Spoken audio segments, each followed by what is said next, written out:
Hello all, welcome to part 19 of the Wireless LAN Security Mega Primer. In this video, we will look at the fragmentation and Hirte attack. So the first thing is to understand a little bit more about fragmentation. The basic idea behind fragmentation is that you may have a very large frame which you want to transmit over wireless, and this frame is much larger than the maximum transferable unit for the given network, and hence we need to break this frame up into multiple packets, each of which are called fragments of that packet.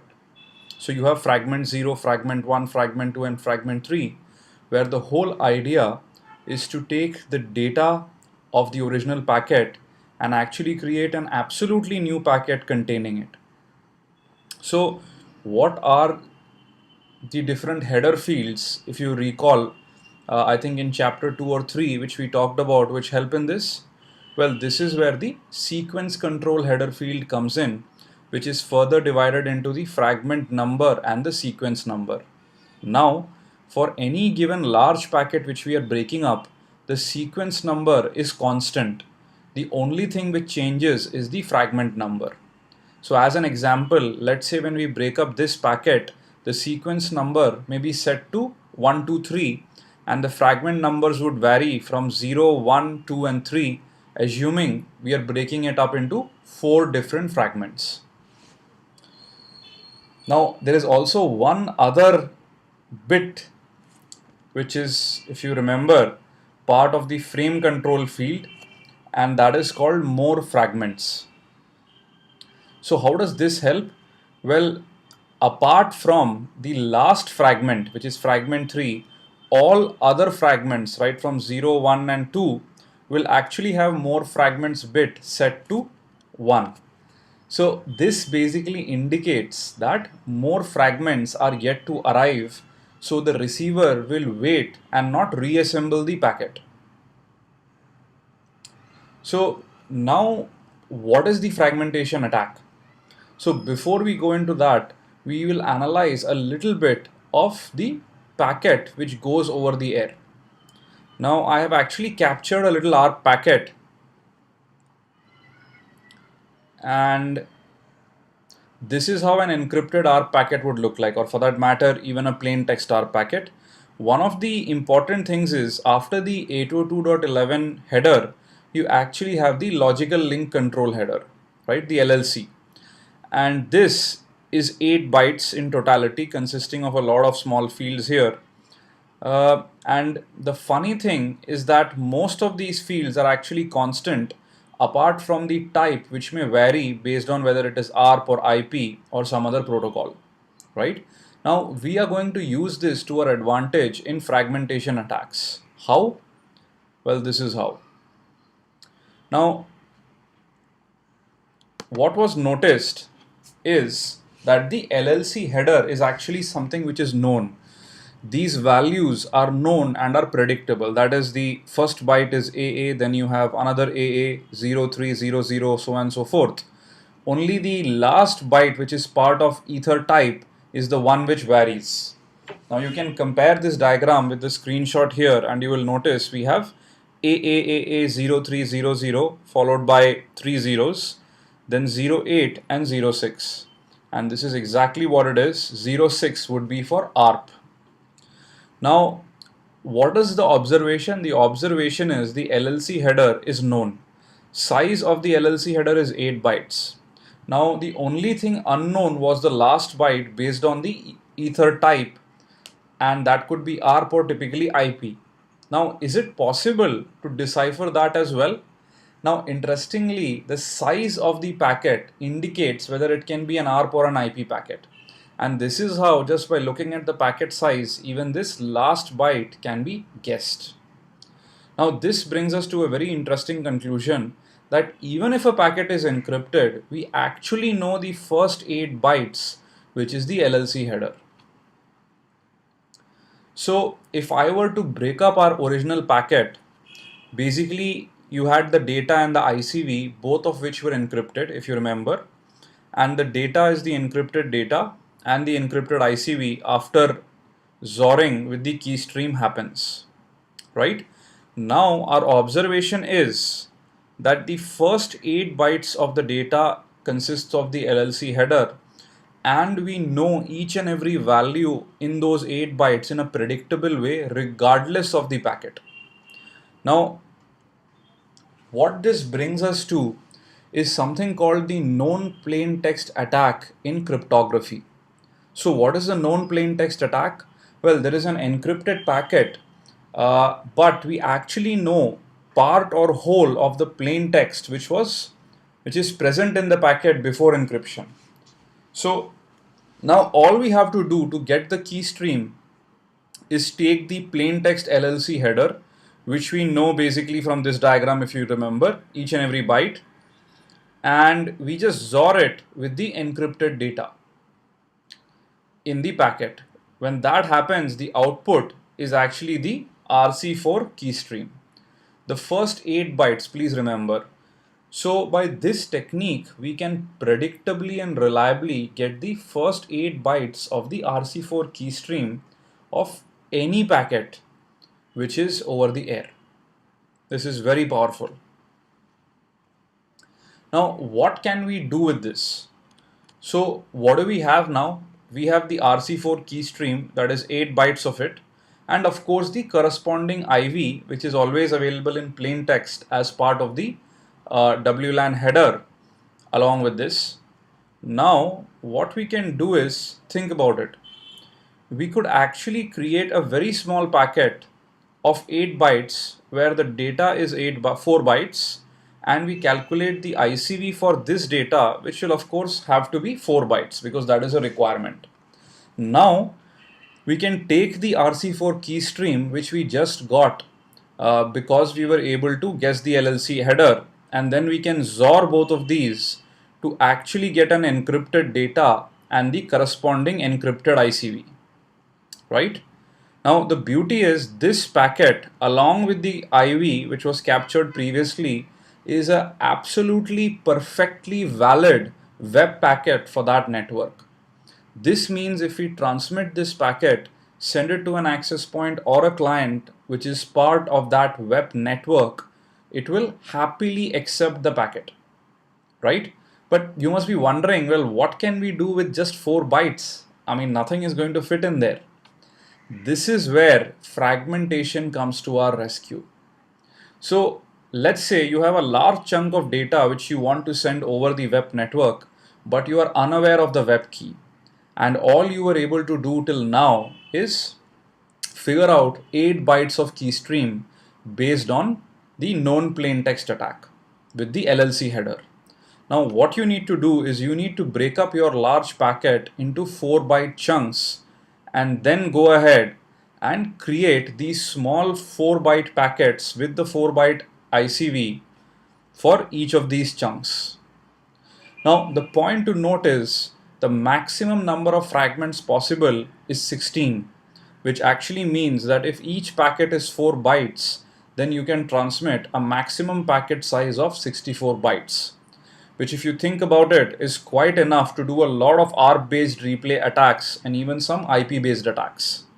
Of course, you can try and weave in other higher layer fragmentation along with this to actually transmit even much larger IP and TCP attacks packets, right? So quick summarization. Fragmentation attack, what is it all about? Well, observation 1, we know the LLC header. Observation 2, it is always in the first 8 bytes of a packet. Observation 3, because RC4 is a simple XOR, we can take that known plain text LLC header, XOR it with any encrypted packet we see over the air, and get 8 bytes of RC4 key stream and the corresponding initialization vector. Now using this, we can create any 8 byte data packet which is valid for that web network even without knowing the web key. Now when we have 8 bytes, we will always have to dedicate 4 bytes to the ICV and 4 bytes to the actual data, which means for any given fragmented packet which we will create, we can at most push in 4 bytes of actual data.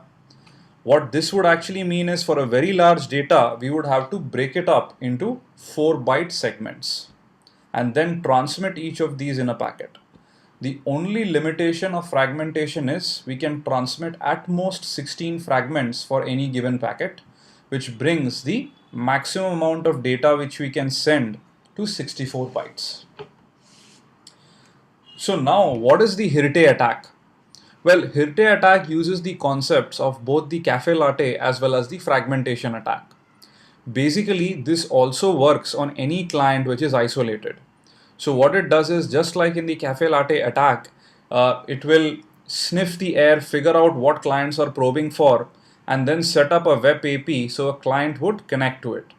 Once that happens, it will probably wait for the auto configuration IP address to be handed over so that the client sends an ARP packet. Then the Hirte attack code will take that ARP packet and basically convert it into an ARP request for the same client. How will it do that? Well, it goes ahead and relocates the client IP address in the packet to make it an ARP request packet for the same client. This is accomplished using fragmentation, where it actually creates two fragments which, when reassembled, create the ARP request packet, right? Now it sends this back to the client, which of course replies because it's an ARP request to its own IP address. And once you start doing this over and over again, sending thousands of these packets, what you basically have is game over, right? You use AeroDump to collect those packets and AirCrackNG to decrypt the web key. Crack the web key, right? So I guess a lot of theory. Now let's go to demo time.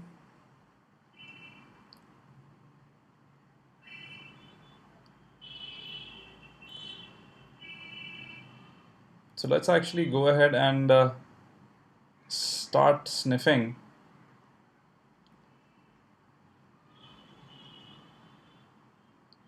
for data packets, right? And our friendly Apple client has once again nominated himself to be our victim. And what we are going to do is, for the Hirte attack, well, we have multiple options, but we will use air replay ng to go ahead and do the Hirte attack. Now, as far as air replay is concerned, the --c frag is actually the Hirte attack. So we could actually go ahead and give this as the option, and post that we will also need to set up an SSID, right? The other option, which is one of these, the other one is actually to go ahead and use airbase ng, right, which will set up the access point and all of that. So I'll do it with airbase ng. With air replay ng, you can try it out later. I've already set this up very simply for you. -c1 is basically to run the access point on channel 1.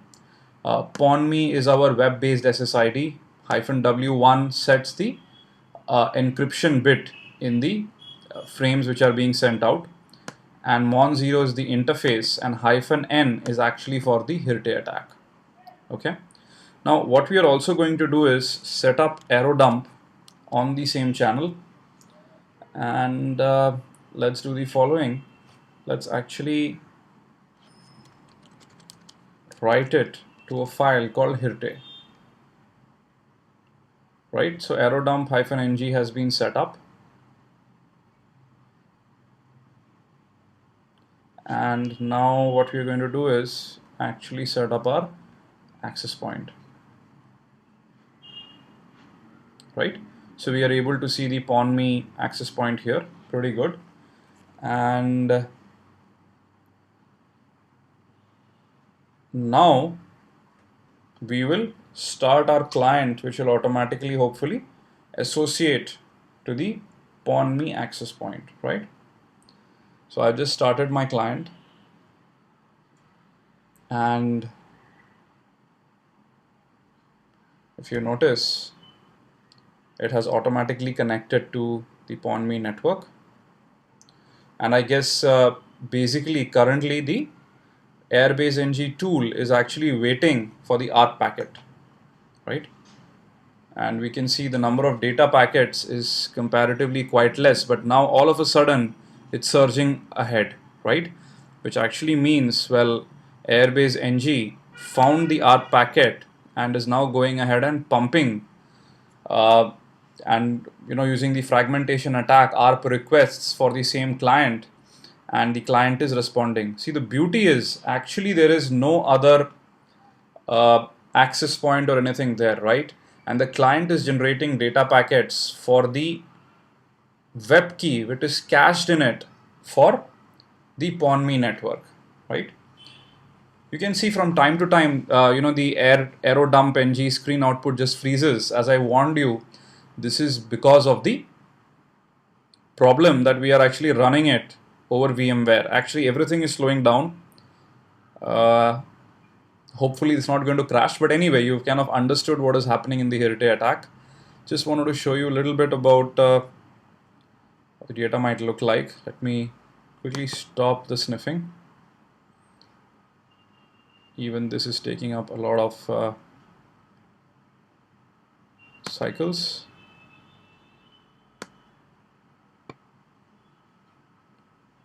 Right, so interestingly, if you notice, we have already entered the web key in Wireshark. That is the reason why you were able to see some of those earlier packets. But now if you notice, this is the traffic created by Airbase NG, right, which is actually sending out these fragmented packets. So it's sending out basically two sets of packets. Let's open up the header to understand this better. If you notice, this actually says, well, this is fragment number 0, sequence number 1293. And the next packet actually goes ahead and says it's fragment number 1, sequence number 1293, right? Now, one of the other important things to note here is that in the frame control field, if we go under flags, if we just look at the first packet in the pair, this will actually say, scroll down here, that more fragments are to come as expected, right? Because this is the first packet. But when we go to the second one, it actually says this is the last fragment, which means we are using two packets to reassemble an ARP request for the client, right? This is how the Heritage attack is working behind the scenes. So let me quit Wireshark, free up some memory here and there. Meantime, let's go back here and see what is happening. One of the problems really is the iPhone kind of goes ahead and switches off the Wi-Fi by itself. So that's the reason why you're currently seeing the data packets have stopped. But it should momentarily kind of reassociate, and then you should very soon actually see the data packets increasing once again, right? Now the tool once again is waiting for start the Heritage attack. Now it actually says, well, it started, and you once again see the packet send-off is jumping forward, right? It's a good idea, as always, to go ahead and start your AirCrack NG so that we can do this. So what I've done is I've kind of put it on power. So when it's on power, the Wi-Fi remains on. I don't have to worry about it just switching off by itself. So we'll use AirCrack NG now, and what we are really interested in is the heritage.cap file, which is getting formed here right now, and let's see what happens.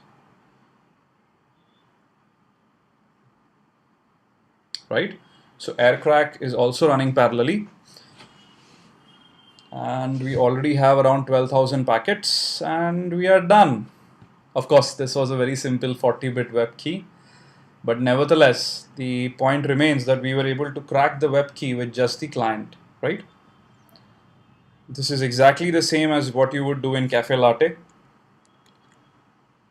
And just to take a little bit of credit, the Cafe Latte was the first attack which actually went ahead and targeted an isolated client. Right, okay, so let's go back to our little slide. Now, hopefully, you understood the concept behind fragmentation attacks and how the Hirte attack uses both uh, concepts of the cafe latte as well as fragmentation. Now, for more details, you can go ahead and study this beautiful paper called The Final Nail in Webb's Coffin. And this talks about a lot more details about what you can do with plain text attacks, with fragmentation and other things. If you're more interested about the actual implementation of the Hirte attack, etc., I guess Aircrack NG website is the best source for you, right? So, quick acknowledgement, a couple of those images, especially with the figure IDs, were taken from this paper.